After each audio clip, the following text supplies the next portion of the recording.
रे किछि किछि स्थान रे हल्का मध्यम धरण वर्षा हेबा सहित सर्वोत्तम वर्षा रेकर्ड करा जायछि झारसुगुड़ा जिल्ला रे 7 सेंटीमीटर।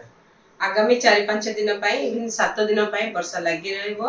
हल्का मध्यम धरण वर्षा मोस्टली रहिबार संभावना रही, किंतु आगामी 24 घंटा भितर हल्का मध्यम धरण वर्षा अनेक स्थान रे हेबा सहित कां भां जगह रे प्रबल वर्षा हेबार संभावना रही, जेमती कि झारसुगुड़ा, केउंझर, सुंदरगढ़, कोरापुट, मालकानगिरी जिल्ला रे।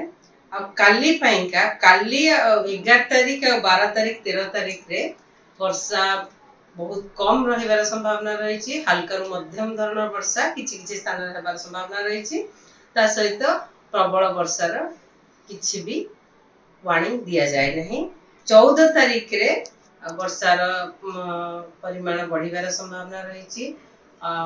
हल्का मध्यम धरण वर्षा अनेक स्थान रे हेबार सहित कां भां जगह रे प्रबल वर्षा हेबार संभावना रही, जेमती कि मयूरभंज, केउंझर और बालेश्वर जिल्ला रे।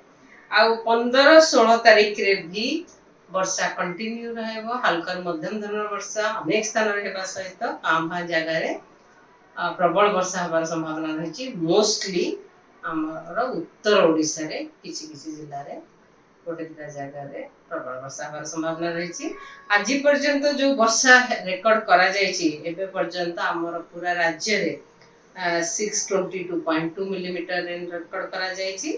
साधारणतः हवा कथा 677 मिलीमीटर रेन एबे भी 7% डेफिशिएंट अछि, किंतु हमर वर्षा जो हेछि एबे वर्तमान पूरा राज्य रे नॉर्मल वर्षा रही।